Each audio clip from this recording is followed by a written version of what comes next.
ધોરણ 10 વિષય સામાજિક વિજ્ઞાન પાઠ નંબર 4 ભારતનો સાહિત્યિક વારસો જ્યાંથી બાકી છે ત્યાંથી શરૂઆત કરીએ।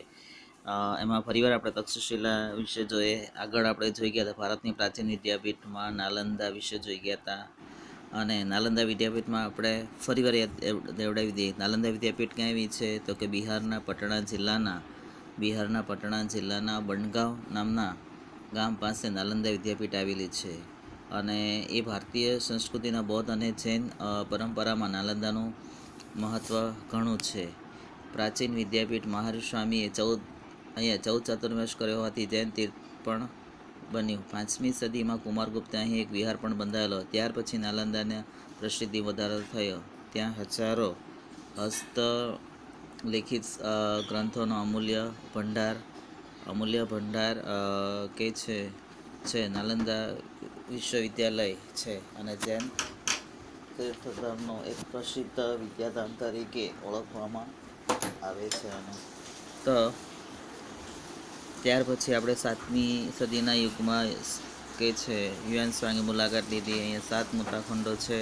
વ્યાખ્યાન માટેના 300 ખંડો છે। વિદ્યાર્થીઓ અહીં રહેવા માટે મઠો બાંધીને રહેતા। વિદ્યાપીઠનો નિર્વાહ ગામોમાંથી દાન મળતું અને એમાંથી જ ભોજનનો ખર્ચ અને વસ્તુનો ખર્ચ પૂરા પાડતા। આમ નાલંદા વિદ્યાપીઠ વિશે ટૂંકમાં જોયું। હવે આપણે જોવાનું છે તક્ષશિલા। તો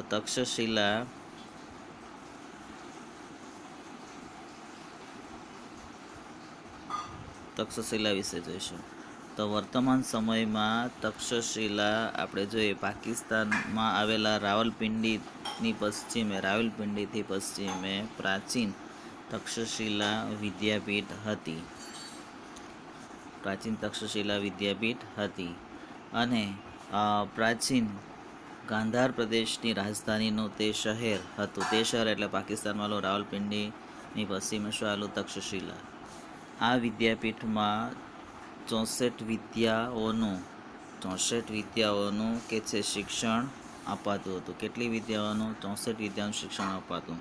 અહીં મોટાભાગના વિદ્યાર્થીઓ ગુરુના આશ્રમમાં રહી અભ્યાસ કરતા। વિદ્યાર્થીઓ શું કરતા હતા? ગુરુના આશ્રમમાં રહી અભ્યાસ કરતા। તદુપરાંત આગળ જોઈશું ભગવાન બુદ્ધના કે છે શિષ્ય જીવકે અહીં આયુર્વેદના પાઠો શીખ્યા હતા।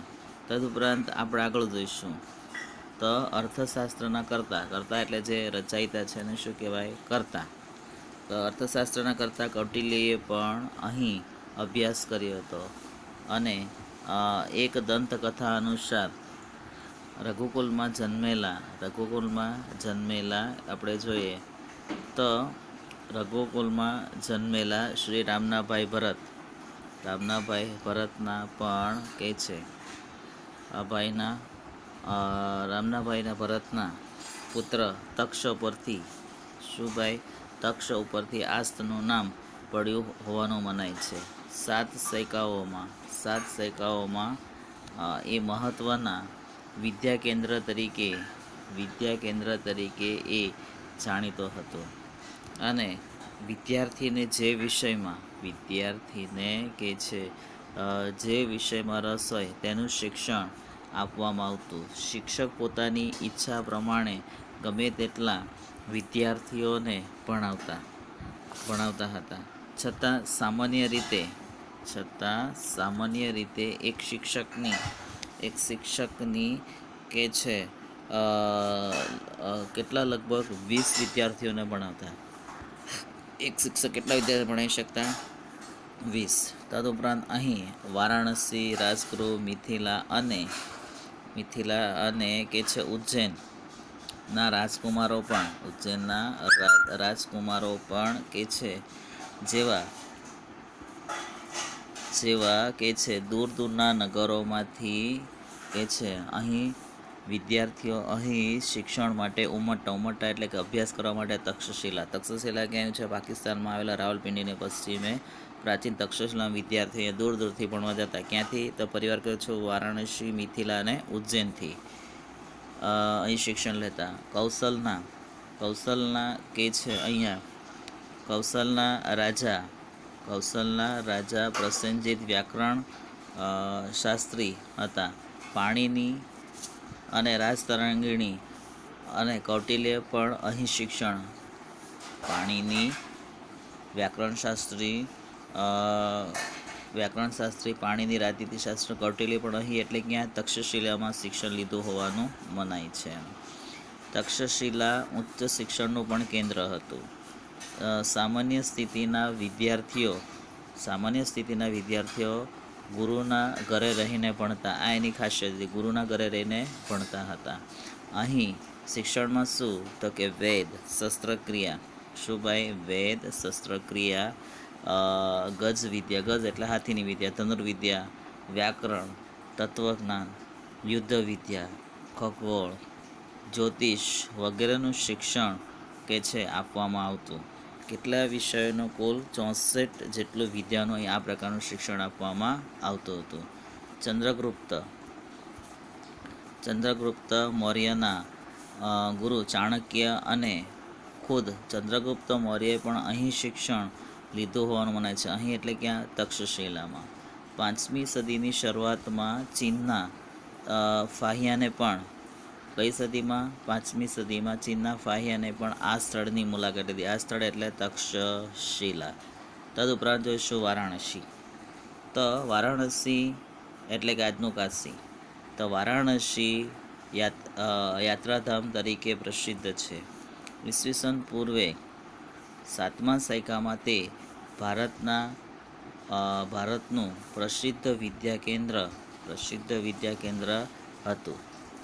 ઉપનિષદ કાળમાં તે આર્ય સંસ્કૃતિ અને ધર્મના કેન્દ્ર તરીકે વિકસ્યું. એના રાજા અજાતશત્રુ ઉપનિષદ કળામાં એક તત્વજ્ઞાની અને વિદ્યાના પોષક હતા. વ્યાસ સંહિતામાં મહર્ષિ વેદવ્યાસનો આશ્રય અહીં હોવાનો ઉલ્લેખ મળે છે. તદુપરાંત આપણે આગળ જોઈશું. ભગવાન બુદ્ધે પોતાના મતનો પ્રચાર અને પ્રસાર માટે વારાણસી પર પસંદગી ઉતારી હતી. ક્યાં ઉતારી હતી? વારાણસી પર. શંકરાચાર્ય જેવા કે છે સમર્થ તત્વજ્ઞાને તેમના વેદાંતના નૂતન સિદ્ધાંતની સ્વીકૃતિ માટે કાશી જવું પડ્યું હતું. ક્યાં જવું પડ્યું હતું? કાશી જવું પડ્યું હતું. ચૈતન્ય મહાપ્રભુ અને પુષ્ટિ માર્ગના પ્રવર્તક વલ્લભાચાર્યએ પણ અહીં પોતાના વૈષ્ણવ સંપ્રદાયોની પ્રતિષ્ઠા જ અહીં મેળવી હતી. શું મેળવી હતી? પ્રતિષ્ઠા. આગળ જઈશું.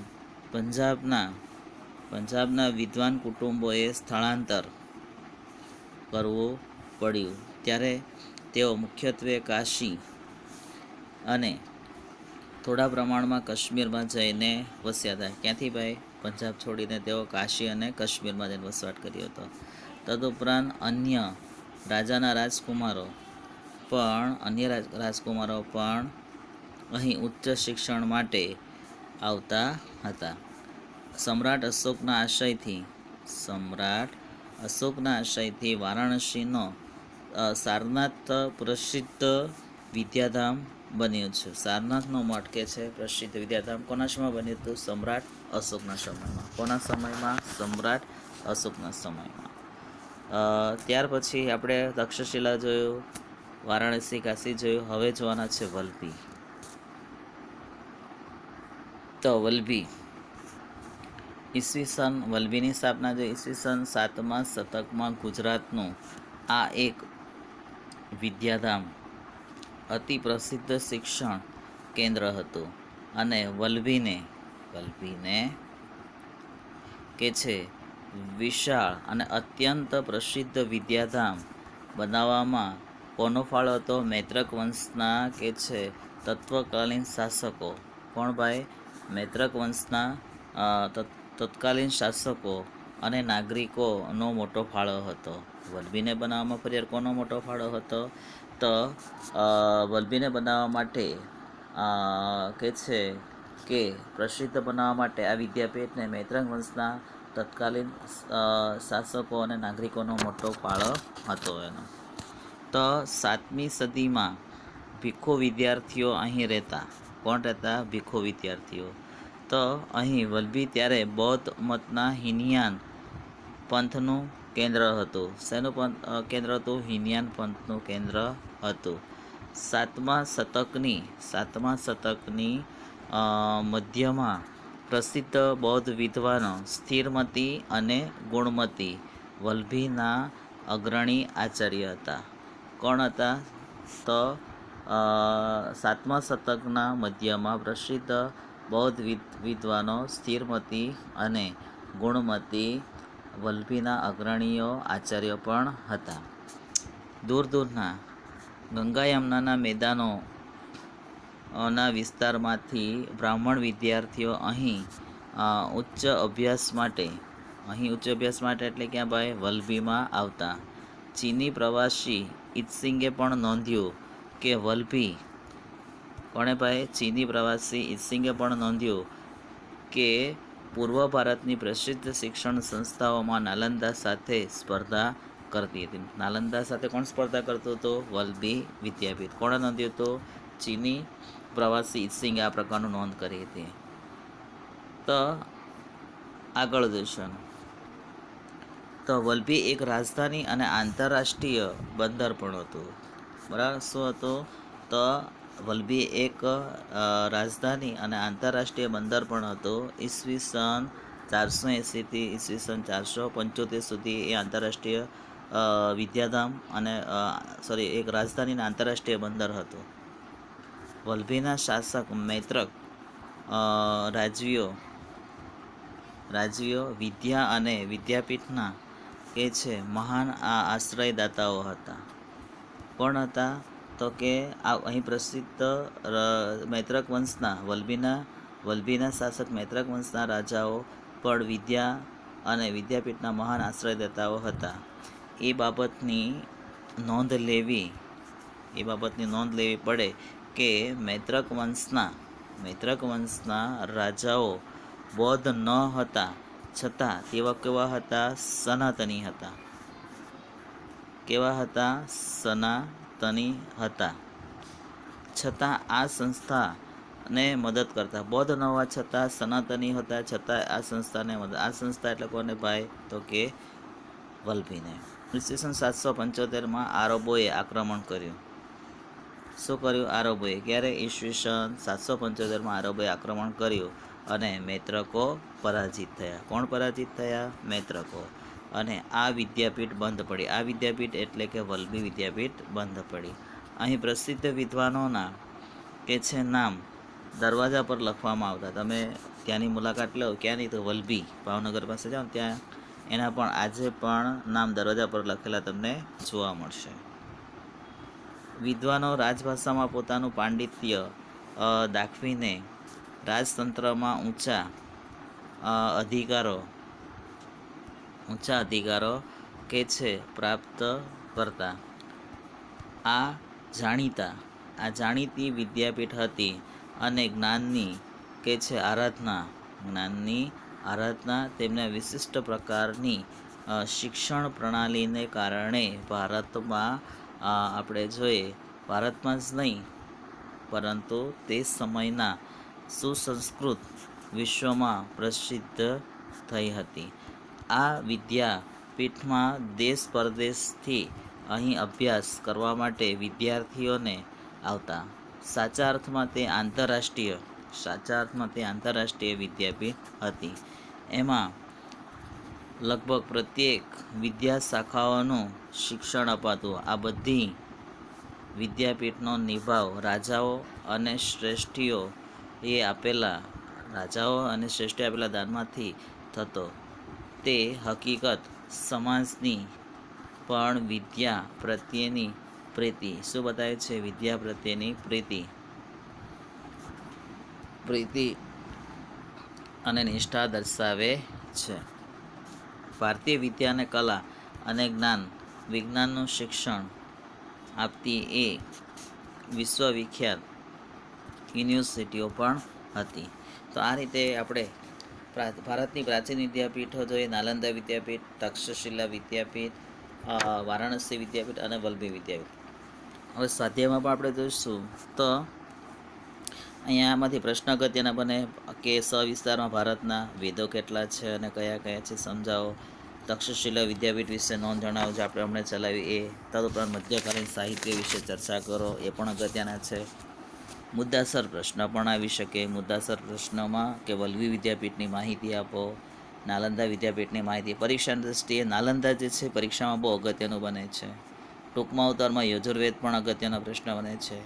અથર્વવેદમાં કઈ માહિતી આપવામાં આવી છે એ પણ અગત્યનો બને છે. શ્રીમદ ભગવદ્ ગીતામાં કયા દાર્શનિક વિવેચન કરાય એ પણ અગત્યનું. ત્યાર પછી વિકલ્પો ખરા ખોટા તમારે તૈયાર કરી નાખવાના.